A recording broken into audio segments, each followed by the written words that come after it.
Bom dia, bom dia, good morning. Sejam todos muito bem-vindos a esta nossa primeira Conferência Internacional em Estudos da Criança. Welcome to our first International Conference on Child Studies. Tenho a alegria de vos apresentar a Sofia Sarmento, que abrirá esta nossa conferência com um apontamento musical. Muito obrigada, Sofia. Seja bem-vinda também. I'm very pleased to present you Sofia Sarmento, who will offer us an appointment, a musical appointment. Thank you very much, Sofia. Obrigada.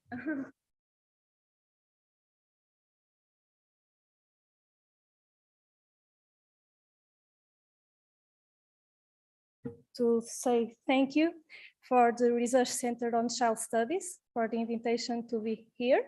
Sarah told me today we are going to have people from everywhere. So I decided to perform first two fados, a particular genre of music from Portugal. The first one by Eduardo Barney and the second one by Alexandre Recolasso. And in the end, as you are going to debate and talk about studies about children, I decided to perform a piece from a Portuguese composer from my family, José Sarmento, called The Little Joyful Girl. Thank you.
Good morning, dear Dean of the Institute of Education of the University of Minho, Professor Beatriz Pereira, dear Vice President of the Municipality of Guimarães, Doutora Adelina Paula Pinto, dear representative of the Mayor of Braga, Doutora Carla Sepúlveda, dear representative of the Instituto de Apoio à Criança, Doutora Ana Lourenço, dear co-chair of the first International Conference on Child Studies, Dr. Sarah Richards from the University of Suffolk, UK, dear participants, those who are here in this room, but also those who are following us in YouTube, dear colleagues and friends. On behalf of the organizing committee, I would like to welcome you to the first International Conference on Child Studies at University of Minho, a joint organization of the Research Center on Child Studies from the Institute of Education, University of Minho, Portugal, and the Center for the Study of Children and Childhood from the University of Suffolk, UK. Researching children's worlds and lived realities in uncertain times is the theme of this first International Conference on Child Studies. We live in uncertain times. The world has been dealing with COVID-19 pandemic, but also has been confronted with the Russian invasion of Ukraine and the inherent war. Its effects are devastating for those who directly live such a situation, but they are also affecting those who are distant and watch daily accounts and images of terror. Children are recognized and highlighted in this crisis as particularly vulnerable to separation and exploitation as they seek safety with or without their parents. Such a situation makes fear spread and become a norm. Uncertainty and fear influence deeply the ways we interact with children and the everyday lives of children who inherit worlds founded on adults' conflicts and desires. Discourses of risk and danger and safety, vulnerability have been amplified in contemporary constructions of childhood. It is true that many children live situations in which risks are associated with war, violence, abuse, neglect, poverty, discrimination, and social exclusion are part of their lived realities. Yet, many risk discourses are nowadays strongly based on normative and dominant assumptions on an ideal childhood. The first International Conference on Child Studies aims to problematize universal, normative, essentialist, and paternalist views of childhood and to give visibility to work focusing on children's worlds and lived realities in uncertain times. The issues covered in this conference include children's rights, agency and voice, relationships among children, between children and adults, and intergenerational perspective, issues of race, ethnicity, gender, generation, religion, and social class and social economic status, different childhoods living in diverse and unequal conditions, more and more visible through migration and refugees movements, the digital era and issues related to children's access to and use of technology, curriculum and pedagogy, playing and in general outdoor activity for children, arts, creativity and childhood cultures, children's literature, both as an educational and research practice and as a children's cultural right, education and professional development of childhood professionals, and children's well-being in today's turbulent times, and also research methodology in child studies. The plurality of approaches of these themes will enable wider and deeper knowledge of childhoods and of children beyond normativity.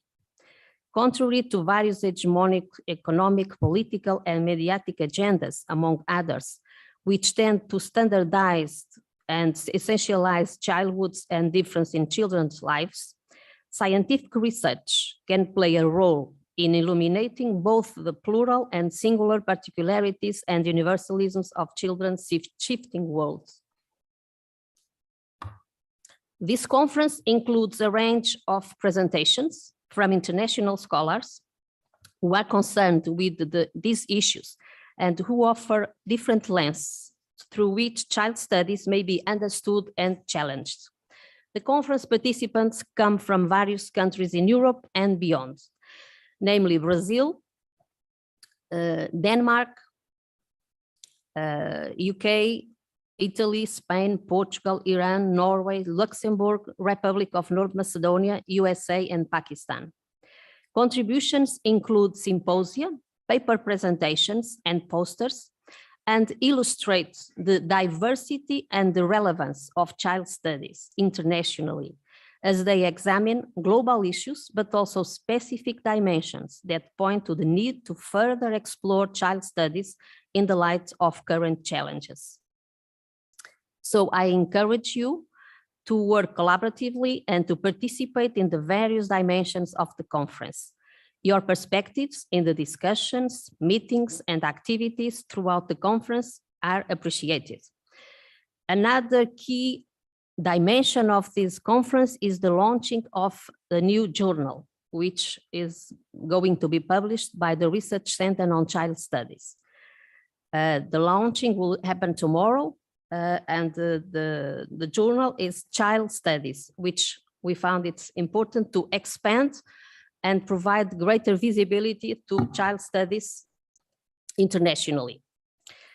I would like to express my gratitude to my co-chair, Dr. Sarah Richards, who has accepted our invitation to co-organize this first, I hope, of many international conference on child studies. I also would like to thank the organizing committee from both from Portugal and the UK for their work and endless attention to the details of the conference. A special thanks also goes to the scientific committee and to the conference trend coordinators, and of course to our keynote speakers who have contributed greatly to the success of this conference. I also would like to thank Claudia Pinheiro and other volunteers who are here to help, whose work has been wonderful, and I would like to emphasize the efforts they have put in organizing this conference. A word of recognition also goes to our sponsors, Câmara Municipal de Braga, Municipality of Braga, Municipality of Guimarães, and other sponsors that you can find in the booklet. Please allow me very briefly to say a few words about our research center. The Research Center on Child Studies at the University of Minho develops research that contributes to improving children's well-being, development, and learning through a holistic approach. Research focuses on children's worlds, but it also includes adults, families, and professionals, for example, teachers, social workers, nurses, and other health professionals. The center is organized in two groups: children's contexts, their everyday life and well-being, and children's learning and development, integrating both junior and senior researchers. Please visit our website and feel free to learn more about our current projects and the research community. Before I finish, I would like to take this opportunity also to say a few words that are important to us, integrated members and collaborators of the Research Center on Child Studies in this particular context. Actually, it is a tribute that we would like to pay to one of our colleagues who has passed away recently. I would like to read a very short text that captures the ways in which our colleague and friend has marked our lives. And if you allow me, I would like to read it in Portuguese, very briefly.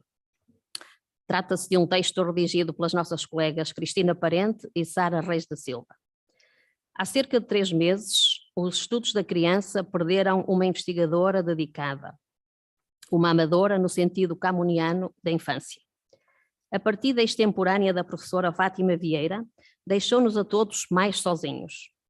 Lembrar aqui, nesta conferência internacional, a nossa colega e amiga Fátima, é lembrar um percurso feito de empenho, de entrega, de sensibilidade, de cordialidade e de uma sabedoria generosa e discreta.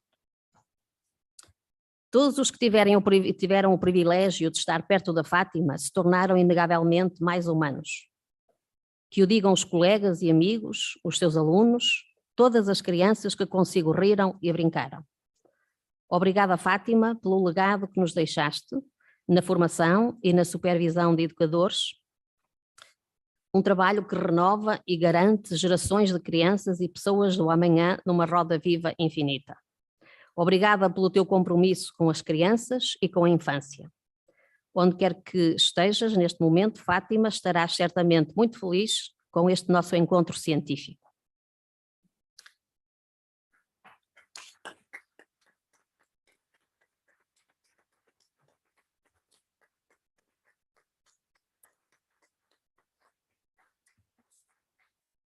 Thank you. We look forward to your contribution and participation, and we hope that the conference will provide stimulating discussions, cooperation, and knowledge advancement. The attractive venue, the wide range of topics included under the conference theme, as well as the social program, will ensure that your participation at the first International Conference on Child Studies will be most enjoyable, professionally rewarding, and that you will return home with many memories to cherish. Please enjoy your time with colleagues and friends. Thank you very much.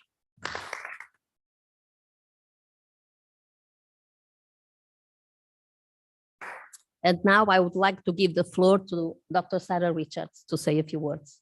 Thank you very much, Maria. I think I can probably speak loud enough with the microphone, actually, but thank you.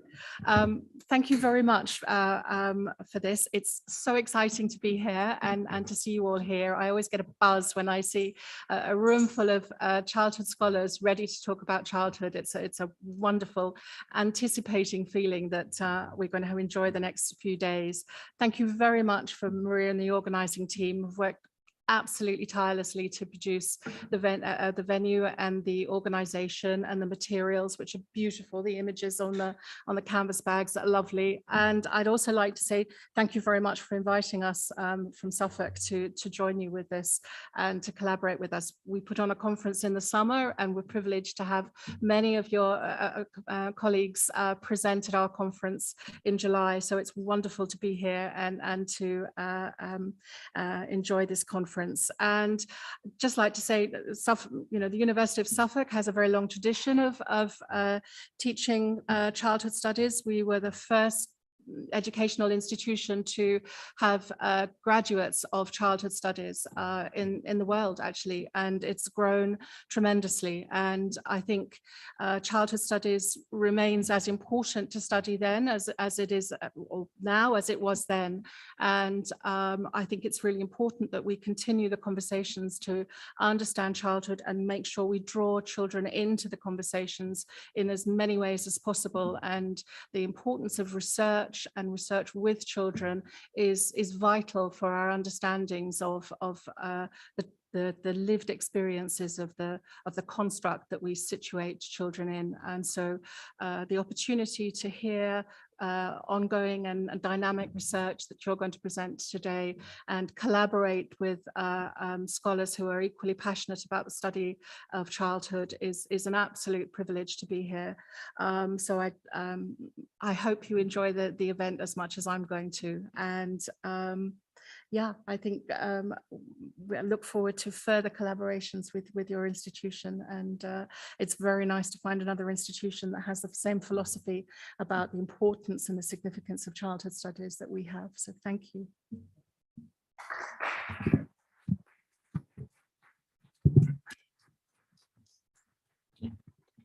And now I would like to give the floor to the Dra. Ana Lourenço from the Instituto de Apoio à Criança. Hi, good morning, everyone. First, I would like to thank the organizing committee for inviting us to be here. A special thank you also to the colleagues of the opening ceremony. A word from my President Dulce Rocha, who was unable to be here, but the Child Support Institute feels the University of Minho like home. And that's because the link between the NGOs that I here represent and the academic work, it's each year further more important, and we are very honored to be here together with you. The Child Support Institute is born like 40 years ago with the aim to join people and entities who work around child and the children. We are committed to defending the rights of the child in several areas, and our work in the last few years allow me to say that we look at the child in a global way, and so we are totally in line with the work that is being done with the University of Minho and national and international colleagues. Just to share with you some of our lines of work, we work in vulnerable and neglected children with our projects SOS Children and Street Project. Let me just make a note saying that the work that we began doing 40 years ago is much different from the work we are doing now. And that's because we learn from the university and from the research that is being done at university level. So that's another point to highlight the importance of having the third sector working with the university and research. We also have the humanization department whose aim is to have children feeling welcomed in every setting of their lives, in school, in legal context, in health contexts. And I left my favorite to the last, so it's play activity department, who is my specific field of work. Allow me to say a word of thank you to Beatriz Pereira, who is helping me study the right to play in primary education. And in certain times, we can take a look at the right to play in the pandemic. So what happened with children in the right to play in the pandemic in school, and play could be, or it is, a way to recover and resilience. So that's one big point I would like to share with you also. To end up just my speech, just let me invite you all to become sponsors also of one of the Child Support Institute campaigns. I'm not sure how to say it in English. In Portuguese is Nem Mais Uma Palmada. So it has to be with not another slap. Okay, so we are committed to raise awareness among the community of to end corporal punishments on children. So, and we are doing this twofold: to raise awareness and speak with the community, and to have research on this to highlight what are people thinking about when they think that this is a way of education. So to end this not healthy way of showing children to grow up. So I invite you all to sponsor also this campaign. And in a personal note, let me just say that I'm very emotional of being here. The last time that I was in University of Minho was in 2019.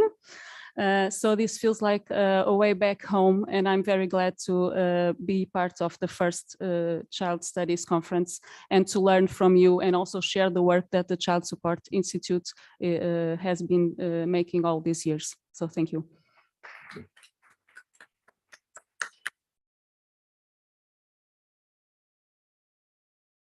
Thank you. And now I would like to give the floor to Dra. Carla Sepúlveda from the Municipality of Braga. Muito bom dia a todos. Peço desculpa, vou falar em português. Permitam-me que endereço os meus cumprimentos a todos, na pessoa da doutora Beatriz Pereira. Começo então por dirigir uma palavra também de agradecimento a todos os investigadores que participam num rol de painéis tão eclético. Um cumprimento com muita estima ao comitê organizador deste primeiro ciclo de conferências dedicado ao estudo da criança. Estou certa que no próximo ano cá estaremos para um segundo encontro. Felicito todos os que contribuíram para que hoje possamos estar a debater temas tão prementes para a evolução da sociedade. É com enorme satisfação que dou um mote ao primeiro encontro que aborda um tema tão especial e fundamental para todos nós, a criança. Desejo que durante estes 3 dias se possa versar sobre o que é ser criança em Portugal e no mundo e que nos centremos na importância dos nossos mais pequenos na construção de uma visão de maior esperança, justiça e responsabilidade humana da sociedade vindoura. Temos por hábito dizer que a criança é o futuro. Esta é uma frase feita ou uma ideia pré-concebida, mas que faz todo sentido na medida em que as crianças de hoje são o futuro de amanhã. E será como adultos que colaborarão com toda a máquina gigante que é o mundo e que farão este mundo bulir, como se diz na nossa gíria popular. As nossas crianças, como todos nós, têm sido postas à prova, primeiro pela pandemia e agora com uma guerra, cujo impacto se torna absolutamente nefasto na saúde mental e que pedem, muitas delas, o seu porto seguro, são obrigadas a fugir do seu país e a separar-se dos seus pais, dos seus familiares, dos seus amigos. Ambas as conjunturas que cito obrigam a criança à mudança e à adaptação. Sabemos que a vida é feita de mudanças, mas que deveriam ser lentas e não abruptas e forçadas. Estas alterações inesperadas e tão céleres têm implicâncias bastante graves no desenvolvimento da criança. É por isso que as políticas devem estar cada vez mais centradas na garantia de uma estrutura promotora de saúde mental que possa dar resposta aos flagelos gerados pela sociedade e que influenciam o crescimento saudável dos mais jovens. A realidade que existia há 30 anos perdeu-se e hoje os pais da nova geração lidam com problemáticas distintas, fruto da evolução dos tempos. Se há uns anos tínhamos crianças mais libertas, crianças que passavam a maioria do seu tempo a brincar na rua, no jardim, no quintal, hoje temos crianças cada vez mais fixadas nos tablets, no digital e que passam a maioria do seu tempo em espaços fechados. Esta falta de convivência e partilha de experiências com os seus semelhantes é prejudicial para o desenvolvimento cognitivo, mas também físico. Fico impressionada quando, por exemplo, vejo uma criança que não sabe usar um acessório básico, como, por exemplo, o guarda-chuva. Isto é reflexo da proteção em demasia. Claro que as crianças têm de ser protegidas, mas não daquilo que é natural. Não as podemos proteger e ou privar da vida que acontece no campo, no espaço exterior da escola, no parque ao lado de casa. Sabemos que tem que haver acompanhamento e supervisão de um adulto, hoje mais do que nunca, mas as crianças devem estar em ambientes que promovam a descoberta, o toque nos vários objetos, a experiência. A criança tem de se sujar, cair, levantar e aprender por fazer. Talvez estejamos numa espiral de proteção exacerbada e que priva os mais pequenos de descobrir o que está para além do ecrã de um tablet ou de um telemóvel. Neste capítulo, o município de Braga tem desenvolvido projetos dedicados às crianças e jovens em áreas distintas, nomeadamente a cultura, o ambiente, o desporto, o património, a cidadania e a educação rodoviária. Porque consideramos que o desenvolvimento dos nossos jovens é fundamental e preponderante para uma sociedade que se quer mais ativa, mais saudável, mais humanista. Semeamos hoje para colher amanhã e hoje queremos semear projetos que vão de encontro às realidades, às reais necessidades dos mais pequenos e das suas famílias. Programas que promovam a cidadania ativa com o desiderato de humanizar aqueles que serão o amanhã. Acredito que este encontro servirá para debater o que é ser criança hoje, mas também que futuro queremos para os mais pequenos. Serão 3 dias de pensamento crítico na tentativa de melhorar a atuação de todos e todas os que desempenham um papel importante na tomada de decisão e no trabalho prático com as nossas crianças. Deixa-me feliz e aliviada a saber que a Universidade do Minho pensa e estuda a criança. Felicito-vos pela iniciativa, que não tenho dúvidas surtirá em bons resultados investigativos e práticos. Despeço-me com votos de uma continuação de bom trabalho. Bom dia a todos. Muito obrigada.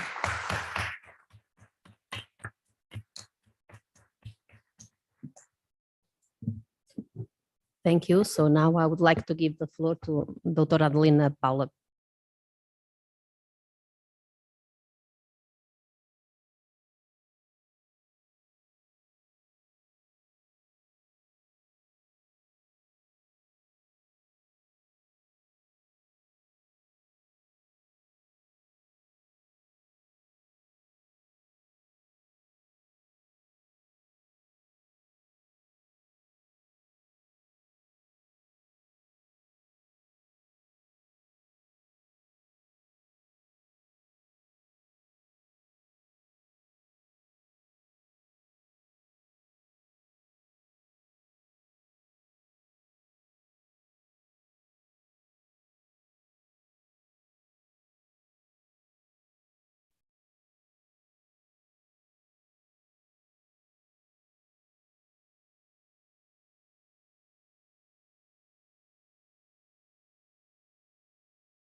Thank you very much. Now, we would like to hear from the Dean of the Institute of Education.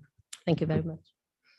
Dear participants, dear guests, dear members of the organization of the first international conference on child studies. I would like to greet the members of this table, the Vice President of the Municipality of Guimarães. We are friends from a long time. The Council of the Municipality of Braga, and the delegate of the Instituto de Apoio à Criança. Also, we have a story together. And the coordinator of the Congress from the Institute of the Education and also from the University of Suffolk. The Institute of Education of the University of Minho welcome all participants in this Congress with great satisfaction. It's very important Congress for our Institute of Education. I hope you can walk along the campus and along the Institute of Education, and you can feel free to have and use all facilities we have in our school and in our university, namely libraries and space for your well-being. I also welcome all participants, all researchers that are going to do, give presentation, to do their communications. I congratulate the Research Center of Child Studies that organized this Congress with the Center for the Study of Children and Childhood of the University of Suffolk. Thank you for all research centers, because it's a very important Congress for our institute. Thanks to the organization of this Congress in the person of Professora Assunção Flores, I wish you all fruitful time sharing and learning with these events. Good work to all. Thank you.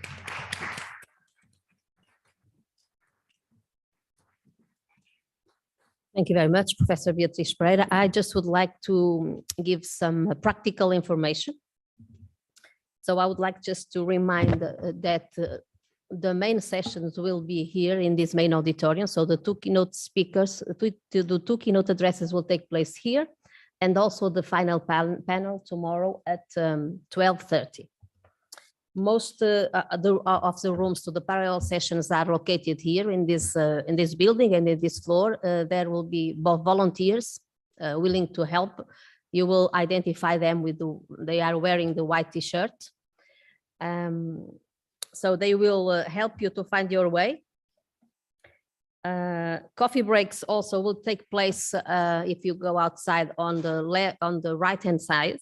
There will be the coffee breaks place. You should have also received the information about the social program, which is also included in the conference. If you have a question about it, please talk to Claudia. But I would like to emphasize the visit to the Braga City Center at 6:30. We will leave this building at around 6 or so. Then there will be the welcome reception at 7 p.m. at Museu Dom Diogo de Sousa. And tomorrow we will have a visit also included in this conference program, a visit to Guimarães, and we will meet at 2:30, also at the main entrance of this building, and we go together to Guimarães, not on foot by bus because it takes over, but we'll meet here. And also maybe some practical information where to eat. If you go outside this main building, you turn right, and then you will find lots of coffee shops and restaurants. You can also go to the university restaurants, and you can ask, all the volunteers for help to guide you to find the location. Let us know if you have any queries, but I would like just to remind that there is a slight change in the program, and so a new room for the session with the submission 42 and 105. So abstract or submission 42 and 105 will take place now in room 19, and this will happen tomorrow at 2:30 p.m. So this session is chaired by Fernando Elidio Ferreira. So this session will happen in room 19, S42 and S105. And finally, there will be a movie and a discussion tomorrow, but instead of being at 2:30, it will happen at 4:15 in this main auditorium.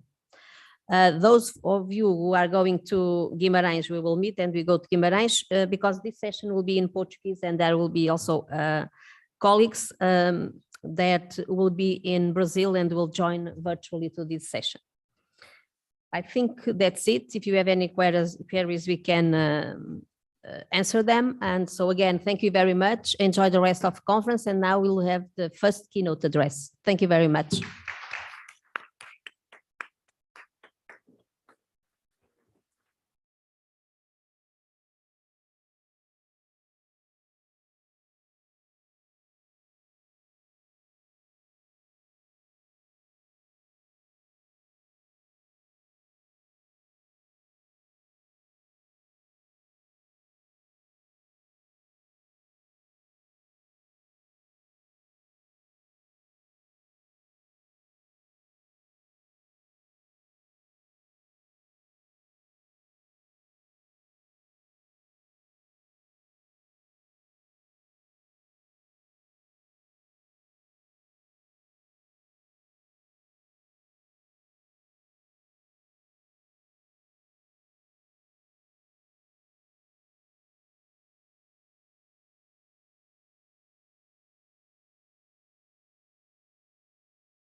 Professor Spyros has researched poverty, family violence, identity, and immigrant families, whilst also placing children as central agents in research. His numerous publications consistently situate children as fundamental to the exploration of childhood studies. His publications on how we must include children in research pose challenges for all of us in how we encourage their participation, hear their voices, and indeed listen to their silences. His critical exploration of the discipline of childhood studies problematizes how concepts of power, inequity, and subjectivity provide insight in how childhood studies can transcend the disciplinary boundaries and contest the marginalization of both childhood, the scholarship of childhood studies, and the lives of children themselves. Please join me in welcoming Professor Spyrou to share his conference presentation with us.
Okay, good morning, everyone. I think it's fine here. Yeah, perfect. Good morning, everyone. Thank you so much for this kind invitation, Maria, Sarah, organizing committee members, for asking me to give this talk. I'm very happy to be here. It's been more than 2 years since I've attended a conference. This is the first professional event I'm attending. I'm very excited. I have prepared the written text and a PowerPoint presentation, as you will see, just to keep me within the limits, the time limits of the talk. I'm not an expert on the topic I'm going to talk about, design. It's just an idea that I find quite fruitful, and I hope you will also see something in this idea, which might be useful and productive for those of us who work with children and childhood. So there's quite a bit that needs to be figured out if this is appealing to people. But at this point, I'm just going to share this kind of initial excitement that I have with this issue of design and how it could be usefully brought into childhood studies. Okay.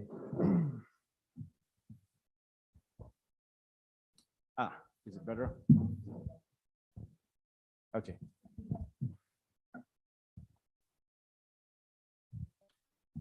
It is becoming increasingly clear. Can you hear me okay? No? It's not. Okay. maybe I'll use this. And if I, okay.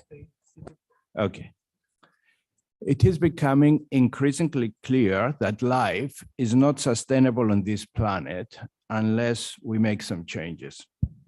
There are, of course, all kinds of scenarios about the future, from catastrophic ones, which predict our extinction, to more optimistic ones that place a lot of faith on human ingenuity and technological fixes. There is also a lot of talk about the kind of human that is emerging or will emerge out of all the changes, and especially the technological changes that are happening in today's world. The so-called post-human condition invites a lot of conjecture and discussion, which is increasingly hard to ignore given all the emerging concerns about the future. And of course, this is an issue that is increasingly becoming of concern to childhood scholars who are trying to understand how childhood and children fit into all this.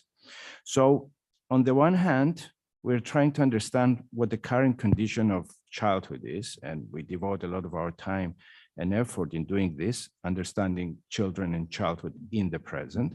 On the other hand, we are also driven by a desire to bring about some form of change and to craft more desirable childhoods for the future. And here is where the question of design becomes critical. Now, let me first clarify what I mean by design here.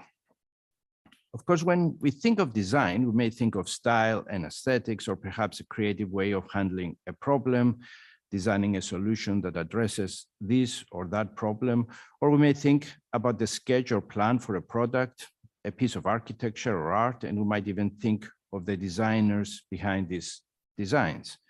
There is no single understanding of the meaning of the term. It could mean different things to different people under different circumstances.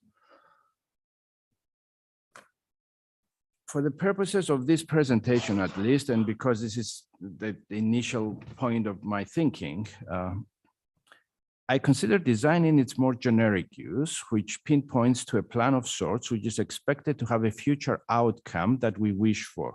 So you design, for instance, a toy that will be used by toddlers, or you design a policy for the integration of immigrant children into mainstream education, and so on and so forth. This understanding of design assumes intention behind the act of designing the structure or form of something. We design this toy or this policy in this particular way in order to serve this particular purpose. What makes design interesting to explore in the context of scholarly work is that it is often such a taken for granted aspect of life that it rarely receives the critical attention it deserves. We do, of course, recognize that we design many aspects of our worlds, but beyond that, we often fail to explore the more specific means through which design works to profoundly shape our daily lives. Again, I'm not suggesting that scholars are not concerned with design critically. There is, after all, a subfield of design called critical design, whose job is precisely to do that. Rather, what I suggest is that in our empirical work, we often ignore it or bypass it or touch it superficially, rather than critically engage with it. In childhood studies, notable exceptions may be those scholars who engage, for instance, with design as such in more direct ways, as might be the case of child-friendly urban design or policy planning. So there is work there that one could turn to. But this is perhaps what makes design such a powerful force in our daily lives. The fact that we are not aware of how it operates, or even if we are aware, we're not concerned about the way it operates. So what I want to argue in this presentation is that this ontological dimension of design, what is increasingly referred to as ontological design, provides childhood studies with an opportunity to reflect more explicitly and systematically on the role of design in children's worlds and lives. This is a time when childhood studies is turning its attention towards questions of ontology in the context of various trends and turns, such as the ontological turn, the material turn, the relational turn, you name it. So in a sense, it might be fruitful for the field to engage more critically with design theory and practice and the possibilities for rethinking childhood and ontology that this kind of engagement might yield. This kind of critical engagement with design might offer childhood studies opportunities to regenerate its theoretical and methodological work with children, as well as explore the ethics and politics of its own design practices as a field. But first, we need to do some diagnostic work, which frames the larger context in which contemporary children's lives are unfolding, with the risk, of course, of generalizing. But let us just say, for the sake of painting this larger picture, we have to forego some of the diversity and complexity which exists in the world, and we all recognize that. One way of doing this is by identifying the challenges or crises that we face as humanity, and then considering how ontological design may be a helpful theoretical framework for thinking through these crises, deconstructing them to some extent, but also considering ways of addressing them. This, of course, in our case, would have to be grounded in the study of children in childhood, which is our key scholarly concern. In his book, this is a recent book, Designs for the Pluriverse, Radical Interdependence, Autonomy, and the Making of Worlds, anthropologist Arturo Escobar provides an interesting entry point into discussions of ontological design, which would align well with the recent calls for a more decentered view of childhood. With the book Escobar, if you haven't read the book or know about the book, it's a very interesting book to read. But anyway, Escobar attempts to rethink design theory and practice within a more critical framework, which recognizes the ontological role of design in the world.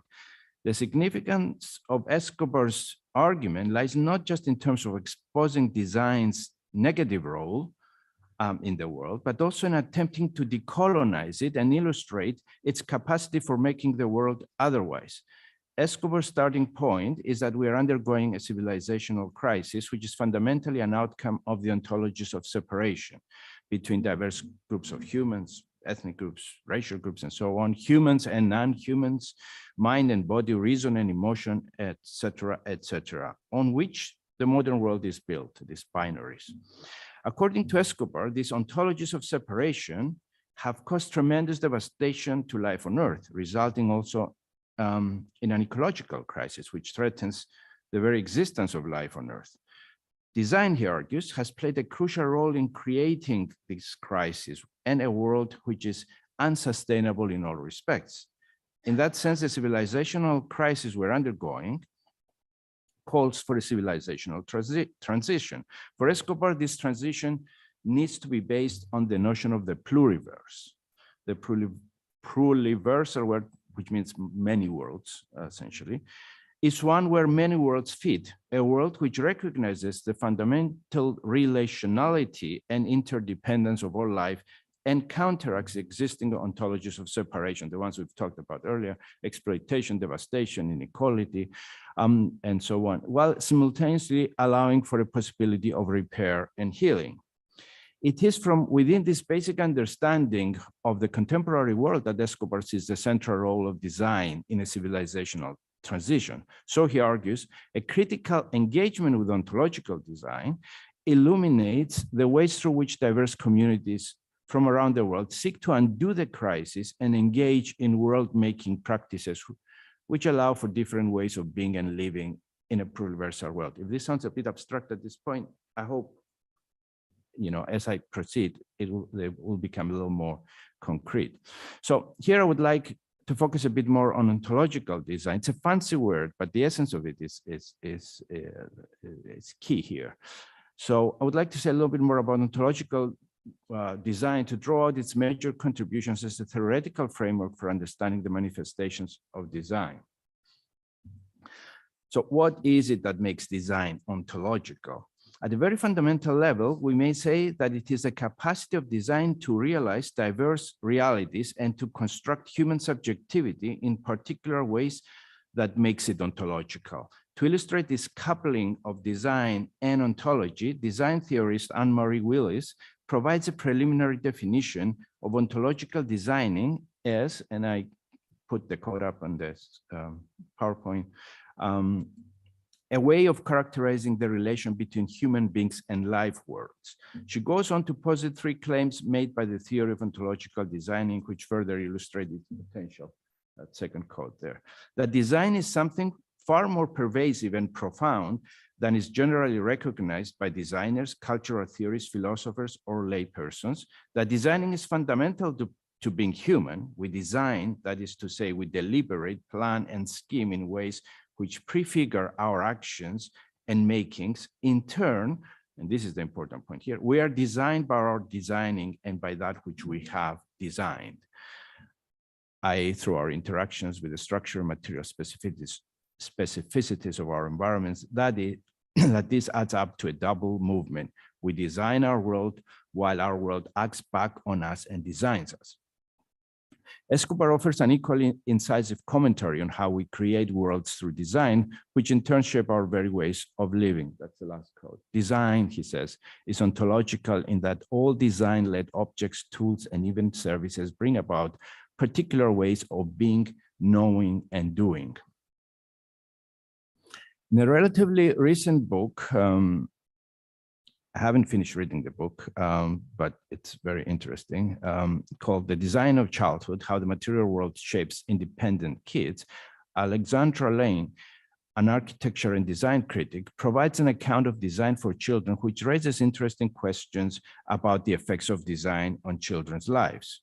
The author focuses in particular on 5 environments for children, namely blocks, house, school, playground, and city, where design plays a key role in shaping children's experiences of the world. Though we cannot go into detail about the book here and perhaps the limitations of its approach, focusing, for instance, on the Western world and the US in particular, it is important to see that design theorists and critics are beginning to critically look at how design for children and children's environments more specifically, which is almost exclusively done by adults, ultimately helps produce particular child subjectivities. Adult visions of childhood, in other words, are manifested in design, which in turn are constitutive of children's emerging subjectivities. Now, going back to my earlier point, we could say that to the extent that scholarship, including the knowledge we produce in childhood studies, with notable exceptions, of course, fails to recognize the role of design in shaping children's lives, it also fails to recognize its wider political role and effect on children's lives. It is in this sense that ontological design may be a productive framework for childhood studies to connect with wider developments in critical social theory and critical design studies in particular. Here I wish to explore the 2 major opportunities that such a concern with ontological design may offer to childhood studies, which is our concern in this conference. Firstly, ontological design offers childhood studies an opportunity to explore the agency of design in creating particular life worlds for children, their families and communities, while simultaneously precluding others, given that largely unequal, unjust, and unsustainable worlds in which we live, the focus of such a critical deconstructive move might understandably be on the detrimental role of design in children's lives, though of course the more positive manifestations of design, when and where they exist, may also be explored. We know that childhood studies has produced significant insight into the structural conditions of childhood, including the inequality and oppression faced by large numbers of children around the world. Nevertheless, a more focused exploration of how design works to create such conditions of existence may offer new knowledge about the ontological manifestations of design in children's worlds and lives. Design is implicated in children's worlds and lives in innumerable ways, and so it is ubiquitous in that sense, from the products and objects that are specifically produced for children's learning, joy, and well-being, for example, toys, or video games, to the policies that are developed to help support or protect them, like childcare or early intervention, and to the spaces that are specifically constructed for their use, whether they're classrooms or playgrounds. Design plays a central role in defining their mode of existence. Again, those of you who are familiar with Foucault, I mean, these are some ideas that resonate with Foucaultian thinking.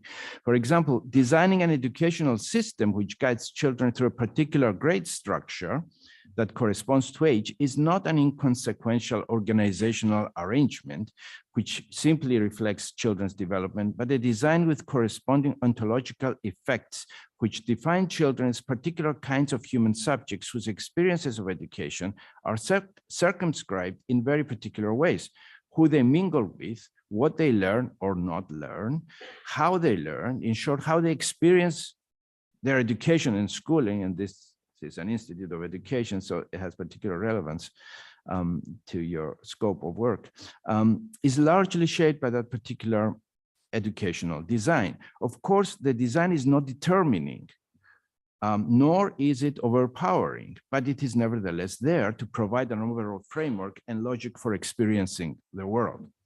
A concern with ontological design opens up possibilities for a more concerted effort at understanding how design manifests in children's practices, thoughts, and feelings, how in short it helps constitute their subjectivities. Is a toy designed to be played with individually or with others? Does it by extension encourage interdependence or autonomy, collaboration, or competition? Likewise, is a policy designed to empower the child or constrain her voice and ability to decide on issues that affect her life? Is a service designed to engage the child as an individual or as part of a family or community, and to what effect for her present and future well-being? What kind of child emerges in the end out of the designed worlds of childhood? That is the key question here. In a very recent and interesting exposition of the notion of ontological design, aptly designed ontological design, subject is project, Daniel Braga, if I'm not mistaken, he's Portuguese, shows how the concept may be applied quite fruitfully to help us think about techno-capitalism, especially in relation to the use of digital technologies. In an age when entire generations of children grow up from within the highly designed and regulated space of digital technologies, we are offered a way to think about the emerging human subject as a project which is underway from the moment a child is born and through life as his or her relations with these technologies evolves and changes. For Braga, this is both a problem and an opportunity, hence the utility of the concept of ontological design. On the one hand, such technologies are used to nudge and hook us into all sorts of addictive behaviors and serve techno-capitalist interests. On the other hand, they can be used to fight back, to design the world otherwise. Design or be designed is one of the catchy phrases he uses in the book, echoing the insights of other critical design theories who have explored ontological design in their own work. This line of work, especially as it relates to children in childhood, is quite fascinating and a great provocation, in my opinion, for childhood studies to take. These are not people who are dealing with childhood. They're dealing with bigger issues that affect everyone. But I think it would be kind of interesting if we were to pay attention to what kinds of discussions they engage into. Take surveillance society, for instance, a very convenient and easy to reflect on phenomenon here, which can highlight the ontological effects of this digital design on children quite vividly. And I know some presentations in this conference focus on some of these questions. We know that surveillance society is already shaping fundamentally our worlds and lives, and those of us who are in touch with children can see quite clearly that children are increasingly participating and experiencing its effects much like adults. This is a society constituted by multiple technological designs that create the conditions for surveillance and in ways which significantly limit any individual's ability to circumvent its power. What kind of child subject, we may ask, is constituted out of this engagement with new technological interfaces like the smartphone? In a world where corporations seek to monetize all aspects of children's experience, to hijack their attention, and to profile them for commercial and other purposes, how can ontological design guide us to study children's habit fields when using smartphones in ways that highlight the capacities and incapacities which these interfaces create, the colonization of their desires and the emerging addictions from their use? How might we re-theorize notions of agency and freedom in childhood through the insights of ontological design as a critical social theory which seeks to uncover and highlight the effects of technological design on children's subjectivities? And what role might childhood studies have in emerging discussions about surveillance society, technological development, or data protection and privacy in light of its privileged access and understanding of children's everyday lives and experiences.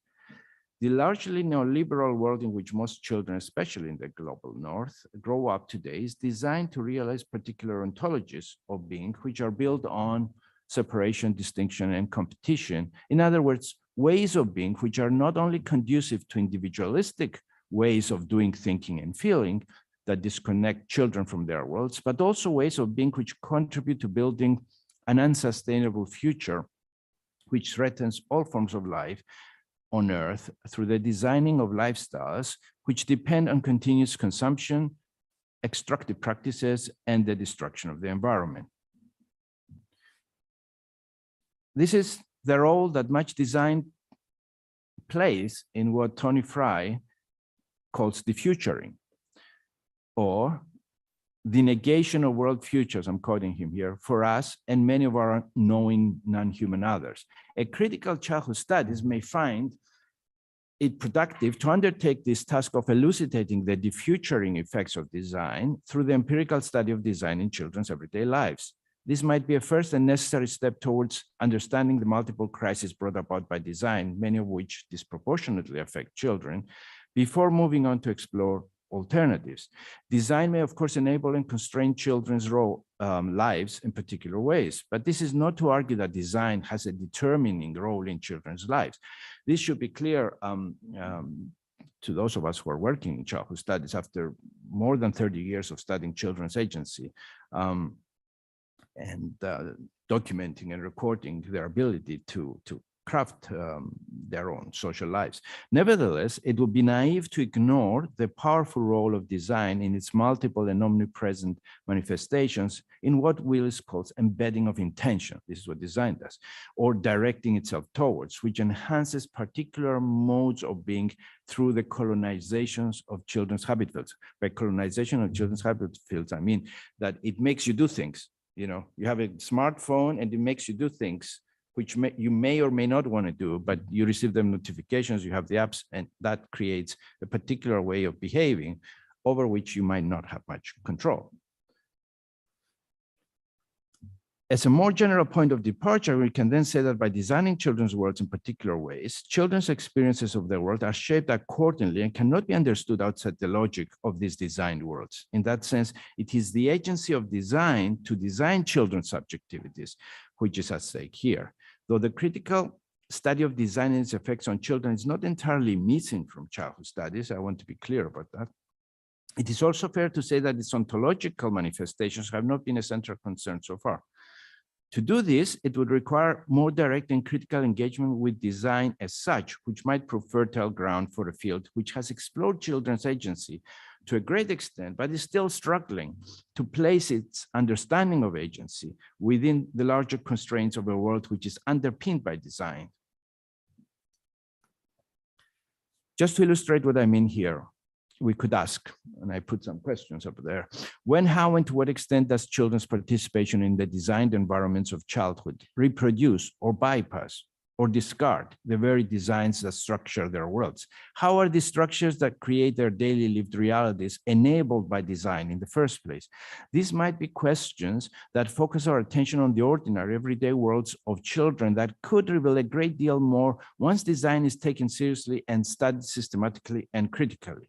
So what we have seen so far is the opportunity to critically deconstruct the role and effects of design in children's worlds and lives through the framework of ontological design.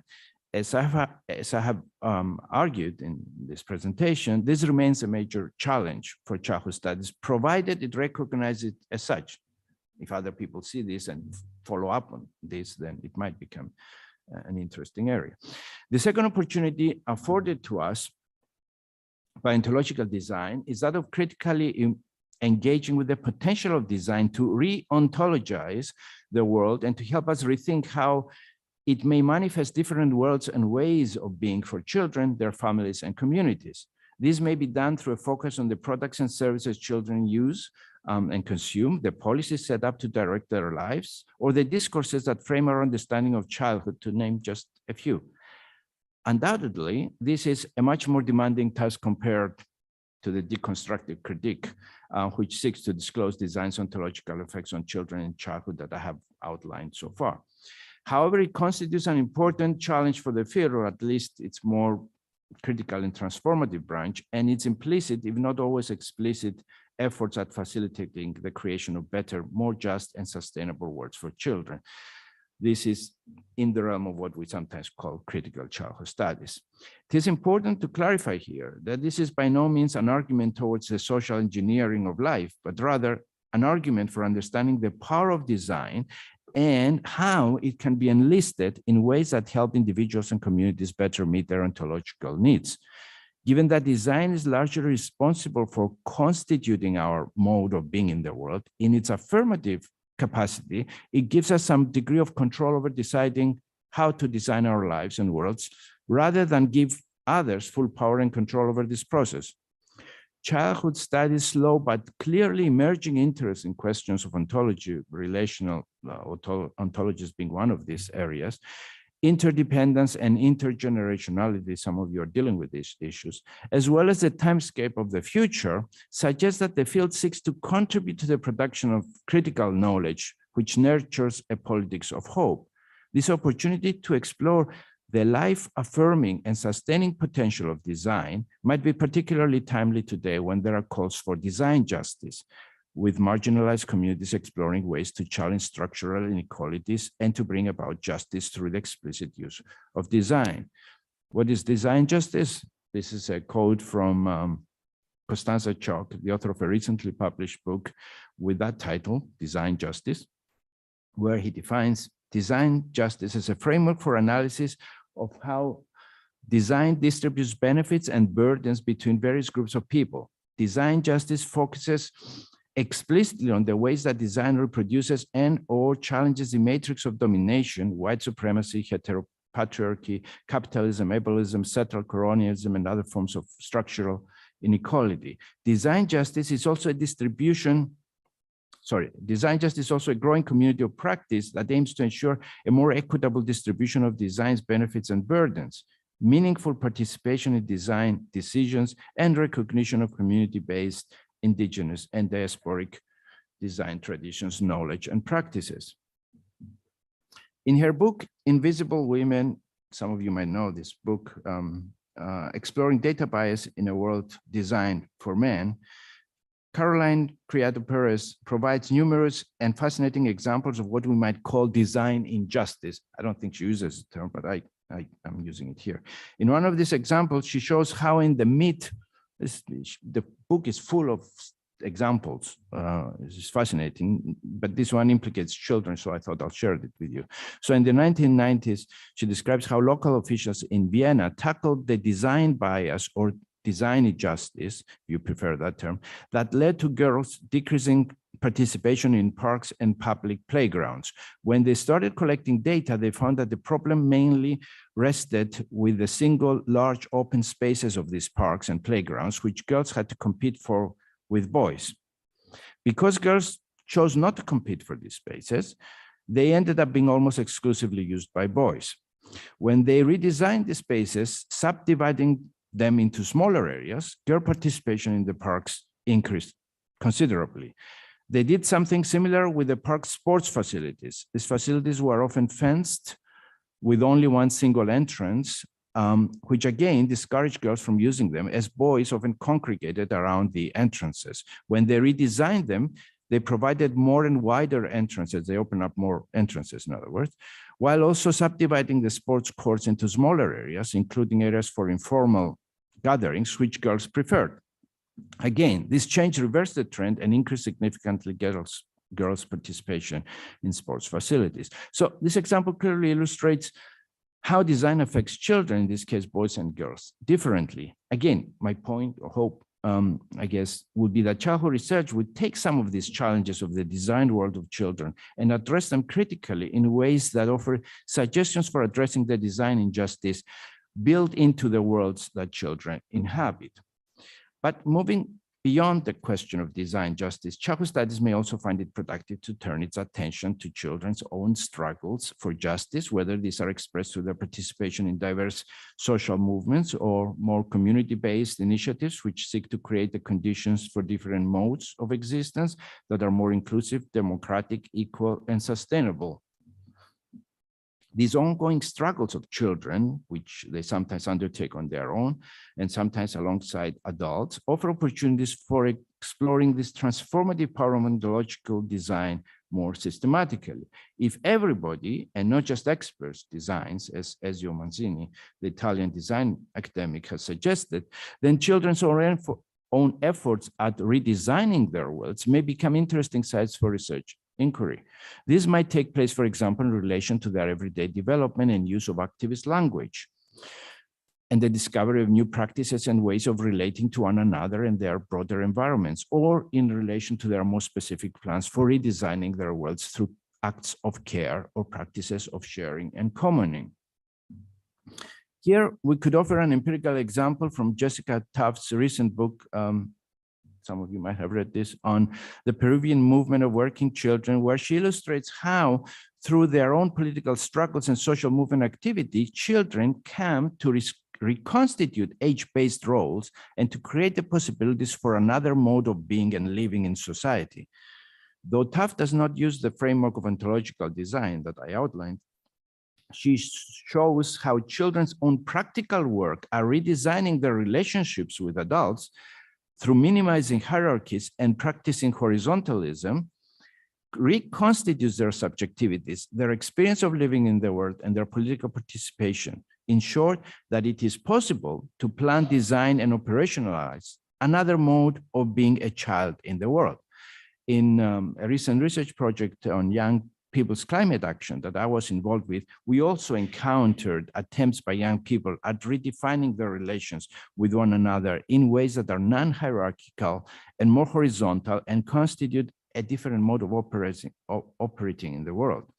As in these cases, but also more generally in work that explores children's world-making practices, the critical lens of ontological design may offer insights into the workings, the possibilities, and limits of designing, by highlighting the important role of children themselves in pluriversal politics of ontological design and world making. Irrespective of whether they explicitly recognize or acknowledge specific ontological manifestations, children and young people have been and are using ontological design to imagine and materialize new communities and worlds in which they wish to live, driven by a desire to transform their ways of thinking, feeling, and doing in the world. Beyond the opportunities that were offered, this is more a methodological discussion here, the opportunities were offered to re-theorize children's subjectivities and place in the world through ontological design. There might also be opportunities for methodological development and innovation. For instance, when children's engagement with ontological design takes a more collaborative direction, it opens up opportunities for work between adult researchers and children, which can enhance the rich tradition and experience of childhood studies with participatory and action-oriented approaches to research and knowledge production. Ideas of co-design that make use of design principles may be enlisted in such cases to develop more productive methodological approaches that not only contribute to childhood studies as a field, but also cross-fertilize critical design studies with insights from the study of childhood. This is an important point in the sense that childhood studies need not only borrow, it can also give to other fields of study. This might be the case of a teacher co-designing a lesson plan with children in the context of education, or a researcher collaborating with children designing a research project, rather than merely being a participatory move where children participate alongside adults in the design of a lesson plan or research project. A co-designing methodology within the framework of ontological design would focus in particular on the ontological effects of design on all those implicated. How would this lesson impact on both the teacher and the children who participate in the lesson? How would it impact on the adult researcher and the child co-designers in the context of a research project? What experiences would they have? How will they relate to one another in the broader social world? What subjectivities are likely to emerge out of this co-designing? What ethics might govern these co-designing relations? An interesting example of an international effort at co-designing is Designing for Children's Rights, which might be of interest to some of you, which according to their website, which I found on the internet, is a global non-profit association. The third quote up there. Supporting the Designing for Children's Rights guide that integrates the UN rights of the child in design, business, and development of products and services around the world. And they describe the work they do with that last quote there. We work to create awareness about the importance of keeping children's rights in mind when building products and services. All products, content, services, and spaces are under this umbrella. We work to develop Designing for Children's Rights guide, which instead of pointing out what is wrong, guides how to do things right. This is the affirmative role of design. The guide currently includes 10 design principles if you visit their webpage. And it's a good example of the emerging concern with the effects of design on children's lives and the value of integrating their perspectives in the design of products and services directed towards them. These are also interesting initiatives which seek to bring together research policy practice by highlighting the central role and especially the ontological manifestations of design in children's lives. What is sometimes referred to as speculative design, you might have heard this term or work with this term, might be another area where collaboration between children and adult researchers, including critical designers and artists, for instance, could help initiate public debates by speculating on the ontological effects of design on emerging and potential futures, specifically as this pertains to children in childhood. The aim here, as there's a well-known book by Dunn and Raby, as they explain, the aim is not in trying to predict the future, but in using design to open up all sorts of possibilities that can be discussed, debated, and used to collectively define a preferable future for a given group of people. In our case, that group, of course, would be children. To point out an example here, speculative design has been used to initiate discussion on algorithmic manipulation and protections for young people through the creation of a children's digital bill of rights. If I'm not mistaken, there is some presentation in this conference on this issue. A future scenario which builds on current trends and speculates about possible futures that enables a discussion about what types of futures stakeholders may find desirable, what future stakeholders may want to mitigate, and what types of strategies may be needed to shape the future in desired directions. At this point, I went over some more general reflections that pertain to childhood studies as a field through the lens of ontological design. At a very fundamental level, we could say that the critical exploration of design in childhood studies might also alert us about our own role as childhood scholars who are collectively responsible for designing the field in ways that yield dominant ontologies of the child, which in turn design us back, producing particular forms of knowledge about children in childhood at the expense of others. So it's a self-critique, if you wish. To take one example, the ongoing critiques of the monadic, agentic, and independent child, which have emerged in recent years, provide insights into how a field of studies has designed through its theories and methods a particular ontology of the child, which has in turn worked to design the field's own knowledge practices through its language, discourse, concepts, among others, reproducing Western understandings of childhood while colonizing other ways and other forms of knowledge and possibilities for understanding. For instance, more relational theoretical understandings, which are now in the process, we are now in the process of developing as a field. You know, the agentic, socially constructed child that we collectively built and constructed. Recognizing this ontological dimension of design at the level of the field as a whole is a move towards enhancing its critical capacities to act on the world, while at the same time maintaining an acute sense of ethical and political responsibility for the kinds of intervention it seeks to make. The role of decolonial design is critical in this context, as Tony Fry and Anne-Marie Willis have argued. Eurocentric notions of design, which present themselves as universal, are now being contested by critical design thinkers of the Global South. In this decolonial context of contestation, childhood studies can play a key role in exposing the coloniality of design, which has worked to supplant a universalized Western ontology of childhood, globally at the expense of other more relational ways of living made manifest through the colonial forms of design. Needless to say that this kind of work is underway by childhood studies scholars who are attempting to rethink the field within a broader frame of global diversity that is not exclusive of the global South, but fully recognizes that the childhood studies cannot claim to be a critical, reflective, and inclusive field until it decolonizes itself. Beyond that, childhood studies may also be able to do its part in decolonizing design by exploring and highlighting the diverse initiatives of children from around the world in designing their worlds and living their lives otherwise along more relational, interdependent lines, for instance, which resist the power of colonial neoliberal designs that seek to create and quite often impose a homogeneous condition of childhood. How am I doing with time, Sarah? Am I okay? I need a few minutes, 2 or 3 minutes. Is it okay? Okay, great. I have suggested in this presentation that ontological design as a theory of or sensibility opens up new possibilities for childhood studies as a field to enhance its critical analysis of childhood by exploring the ontological work of design in children's lives. At the very least, ontological design can make us aware of the multiply enmeshed designs that constitute children's subjectivities and encourage particular modes of being in the world, a worthy endeavor given childhood studies' emerging interest in questions of ontology. In addition, I have suggested that we may also enlist ontological design in its affirmative capacity to explore possibilities for social change in which children take an active part in designing or co-designing the world.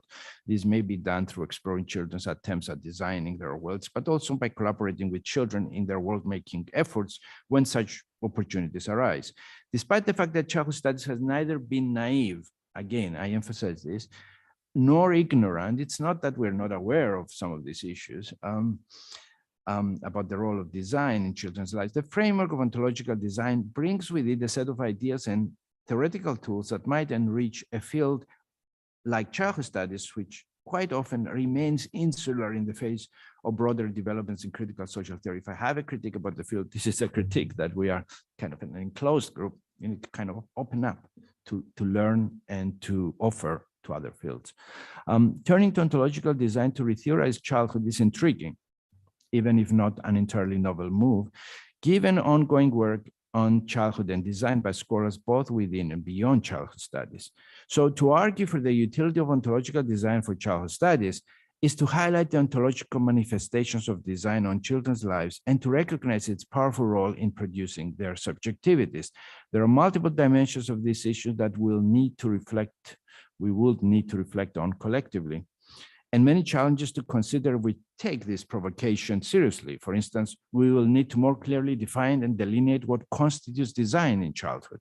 Likewise, we will need to figure out how we proceed to study the ontological effects of design on children. What methods, for instance, are more appropriate for eliciting the actual on-the-ground effects of design on children's lives, their ways of doing, knowing, and feeling, and so on and so forth.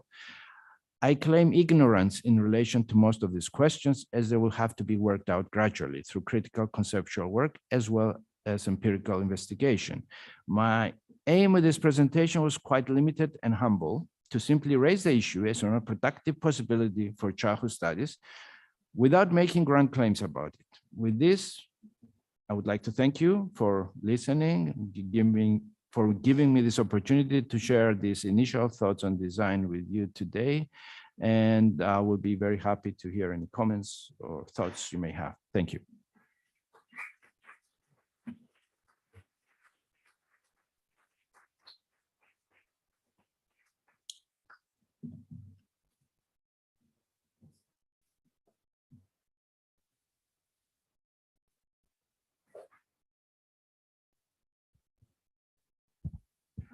Thank you very much for the very, very interesting presentation.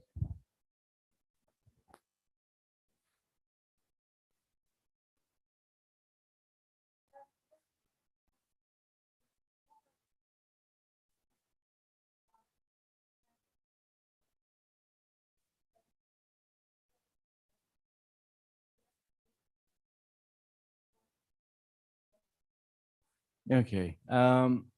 Again, as I said, I'm relatively new to these ideas, but I can offer a way of thinking about it.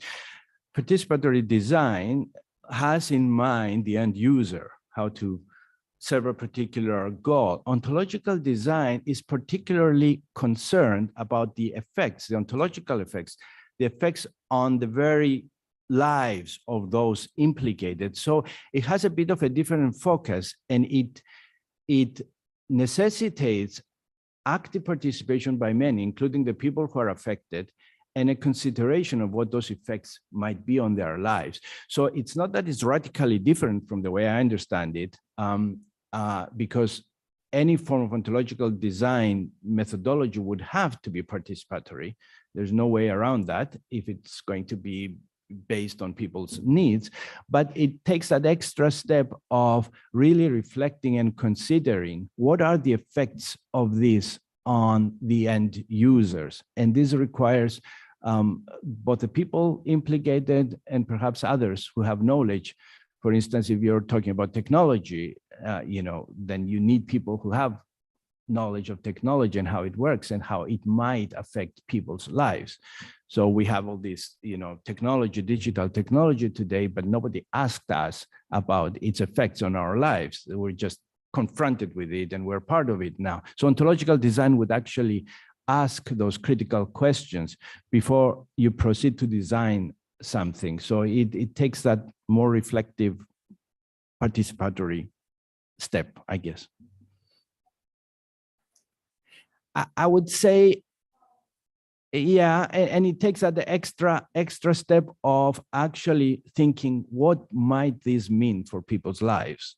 Okay, it's not just about meeting a particular need, because you might be a designer and have a focus group and ask children, what do you want? And they tell you, and then you go on and design something for them.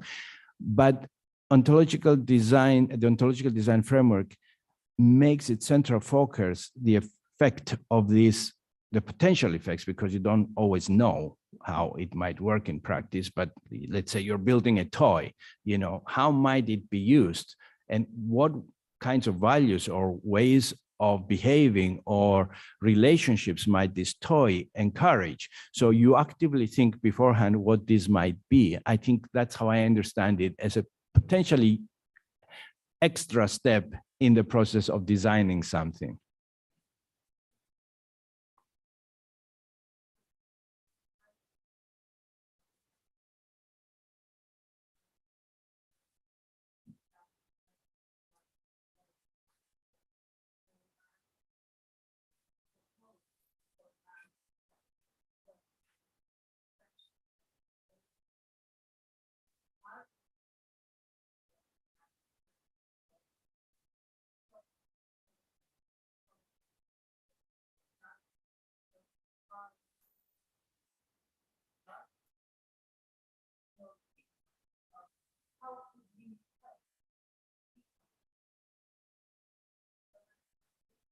Mm, mm.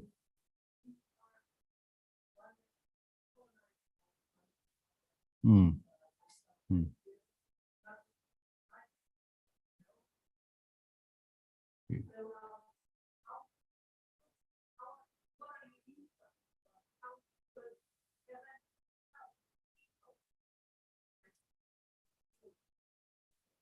Yeah. Okay, that's a very good question, a very important question. There's no easy answer or recipe for doing that. What I could say is that we need to start paying attention to what is produced beyond the Anglo-Saxon world. Unfortunately, there are obstacles there, language issues and so on, but there's significant and important work that happens elsewhere beyond the journals that we publish in, the English focused journals and all those things. So I think one important step is to look beyond what is currently presented as childhood studies. There are efforts underway, but a lot more needs to be done, because the world is not just our part of the world.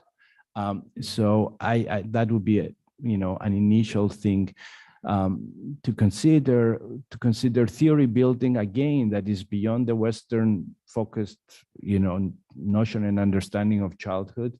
There are other ways of thinking which can be equally productive. There is, as I said, work published in other language. I'm sure in Portuguese, I'm sure in Spanish, I'm sure, you know, in other languages. But there is obviously a challenge there. How is that work communicated more internationally?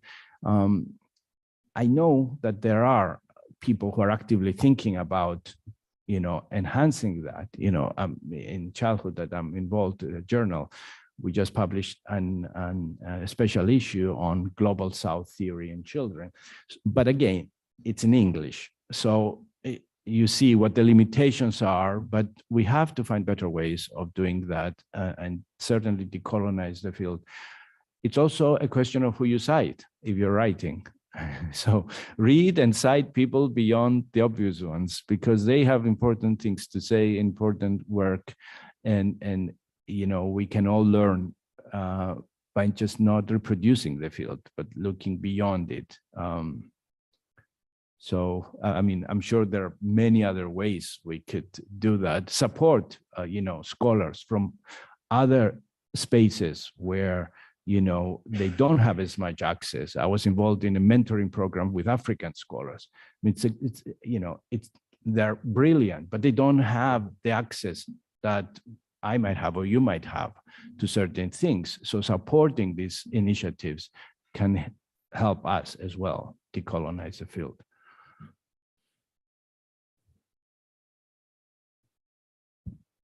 Thank you so much for that really intriguing and thought-provoking, you know, conversation, or rather your ideas on the ontological turn in childhood studies, and, you know, building that kind of queries about ontological design itself. I think it's really important, and particularly as a scholar from the Global South, where, you know, ideas, as you were saying, are so different. Even the way the subjectivities of those ontologies can differ in so many ways, you know, and that includes not just the historical, but also the material or the social cultural. And my work has been with children who come from indigenous communities, so that's completely different from childhood that I might have grown up within. And this really has always made me question, whilst there's ontological design to look at, whether that's methodological, epistemological, or even theoretical, what about ontological dissonance, and how do you deal with that, especially in concern or in relation to adult and child, you know, differences or subjectivities and ontologies, or between the global north and the south, or between, you know, the dominant ways and the more suppressed or traditional ways, as they might call it. Yeah, no, that's fair. It's all good points. And I would say, to add to what you're saying, is that we look to scholars for insights into social processes and you know, understanding the social world, but there's a lot of interesting, productive knowledge that is produced by other groups, social movement activists and indigenous communities that we can learn from. So theorizing should not be just an academic activity.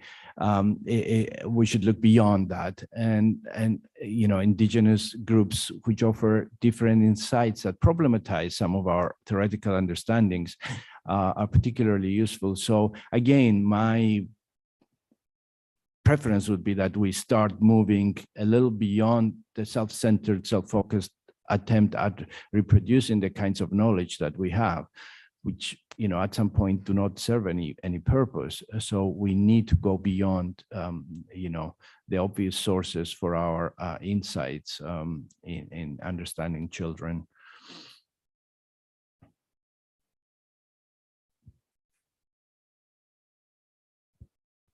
Yeah, hello, Dora Thorsen from the University of Sussex Institute of Development Studies. So I work in the Global South Institute of Development Studies, and I work on child labor. And looking at, I really like the idea of thinking through how we can look at ontological design and how different discourses. But then working on an issue like child labor, of course, we're working up against really global, large, powerful discourses on the rights of the child and what well-being and what a good childhood is. Do you have any idea of how we can start decolonizing that kind of discourse that is so powerful? And thinking about that people have tried to decolonize that discourse, that very discourse, for at least the last 20 years, with not much help. How can we within childhood studies then try to think about how we can change policy discourse? Yeah, I wish I did. That's a tough one. I mean, one way is for us to make our knowledge a little more public. We tend to talk to each other, but not much beyond. And these are public issues, public discourses. I know that there is, I don't know if you're part of it, but there's a group that working children, yeah. I mean, they're trying to increase awareness through public interventions and so on. Yeah, I mean, there is no good way, easy way rather, in making, public interventions that are effective, especially when you're fighting, these powerful discourses, including particular versions of children's rights that, pretend to protect children, but then penalize children in other ways. But, our role as researchers, academics, I think, is to, again, move beyond academia to raise some of these issues, because, there are good examples of how things could be rethought. I mean, the book by Jessica that I mentioned, I mean, okay, it's an academic book, but, that kind of debate could be brought forward and discussed more publicly, because it shows that you're not, by opening up to other ways of thinking about children and work, you're not sacrificing children's rights. In fact, you're providing a more nuanced understanding of how their rights are manifested in real life. So I think to the extent that we as researchers can do anything, I think it's in that realm. It's not going to change much, probably, and it's good. I mean, I'm very pessimistic when it comes to thinking about these larger issues. But on the other hand, those are the tools that we have, and it's just, we're one group among many that can, joining with others. I mean, academics should not be working just with academics. Yeah, that's my firm belief. We need to kind of create collaborations beyond academia. So it's about opening up to other ways of thinking, other theories, other groups, other, worldviews. I think that's what childhood studies needs, and becoming a little more public while still retaining its critical understanding of issues.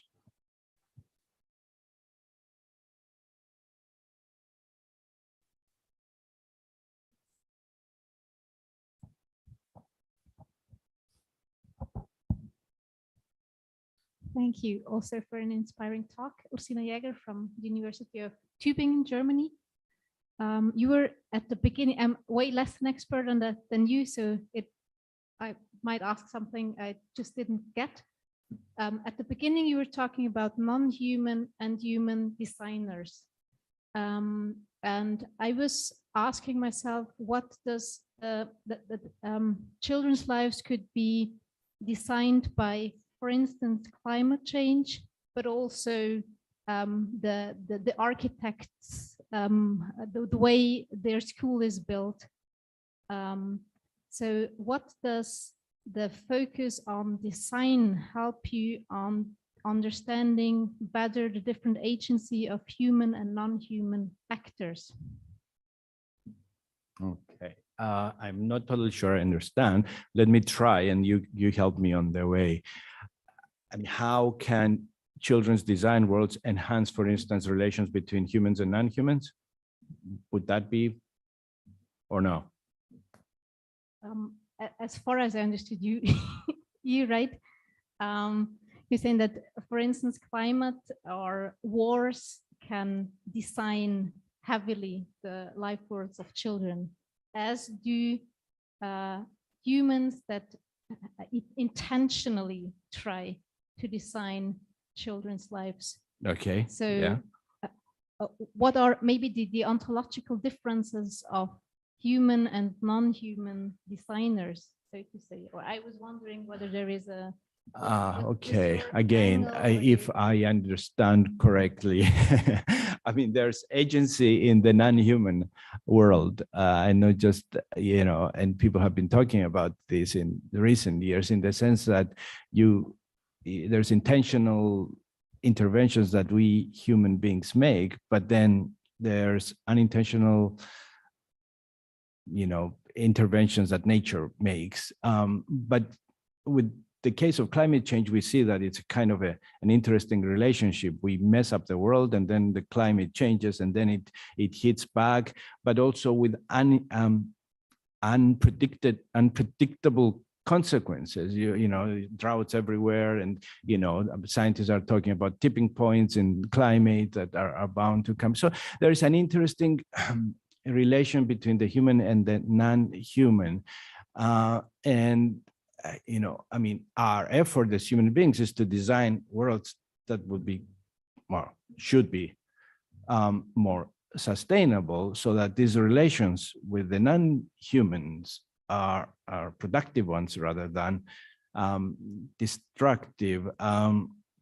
We're not doing a good job with that, as far as I understand it, but there are initiatives in education, in other contexts of, you know, there's in childhood studies, the Common Worlds people, the people who focus particularly on pedagogy and children and the non-human, and, you know, take children out of the classroom and into nature and work with understanding that binary and breaking it down between the human and the non-human, because these are constructions ultimately that hinder our understanding and relation with the world. So if you see the non-human as always standing across you, you know, you might be tempted to exploit it. But if you redefine that relationship in more sustainable ways, then there's obviously more chance that you will create a more sustainable world.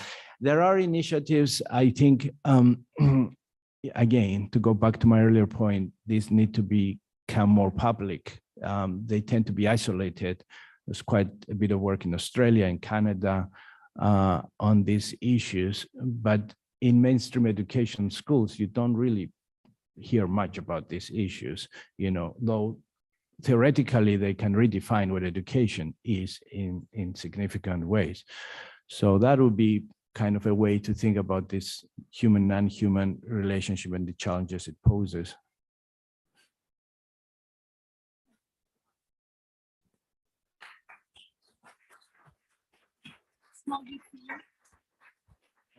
Thank you. Thank you.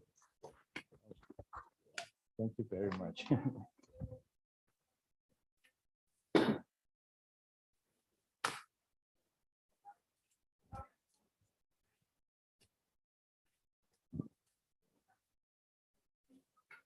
Oh, no, thank you. Thank you. Perfect.